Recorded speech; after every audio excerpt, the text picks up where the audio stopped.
L'EFES, Évaluation française des écosystèmes et des services écosystémiques, est un organisme officiel de l'État sous tutelle du ministère de l'Environnement. Cet organisme a le but de donner des valeurs financières à tous les services écosystémiques. Elle a permis d'évaluer le service de pollinisation des abeilles à 2,88 milliards d'euros et par an pour la France. Comme il est expliqué dans des réunions ministérielles, la France doit respecter les directives européennes qui imposent l'évaluation des services écosystémiques pour ensuite les intégrer dans une comptabilité traditionnelle. Ce concept permet de monétiser la nature pour ensuite prélever sur les services écosystémiques. Cette démarche d'intégration de la comptabilité de la nature est en discussion dans les salles de l'Assemblée nationale en février 2019, dans le but de faire une proposition de loi dans l'été 2019. Les ONG, la finance, les ministères veulent reprendre les principes de la comptabilité traditionnelle pour l'étendre aux capitaux naturels et humains. La volonté est commune, mais les applications sont différentes. L'EFES s'oriente vers ce schéma. Pour commencer, prenons une abeille domestique, insecte pollinisateur, qui participe de manière importante dans le service de pollinisation qui bénéficie aux humains. Ce service a été évalué par l'EFES à 2,8 milliards. L'apiculteur qui s'occupe de ces abeilles va en récolter le miel. Cette matière première va être achetée par une filière qui peut être une usine et un distributeur. Ensuite, le consommateur va acheter le pot de miel.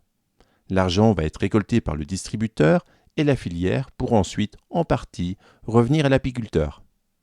Le prix du pot de miel va être constitué de la part qui va revenir à l'apiculteur, mais aussi des divers intervenants de la filière, ainsi qu'une part pour la TVA.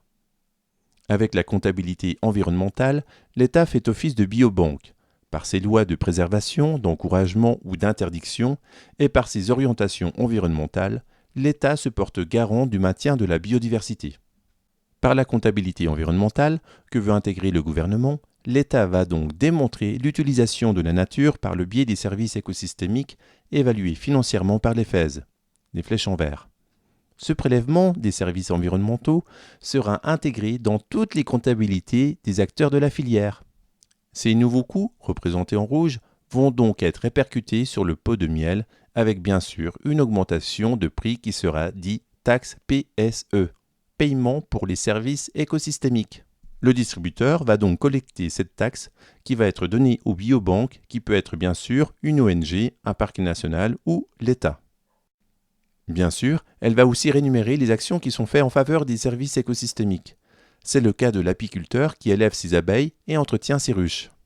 Le système pourrait être considéré comme logique, mais en fait, la somme redistribuée à l'apiculteur sera bien inférieure aux sommes récoltées par ces taxes environnementales. L'État et les biobanques pourront donc en tirer des bénéfices.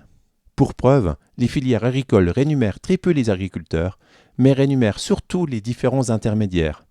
Ce système de comptabilité de la nature peut avoir l'inconvénient d'avoir les mêmes défauts que les filières agricoles actuelles. L'enseignant-chercheur spécialisé en comptabilité financière et écologique, M. Ramboud, a visionné ce schéma et a confirmé le projet du ministère de l'Environnement.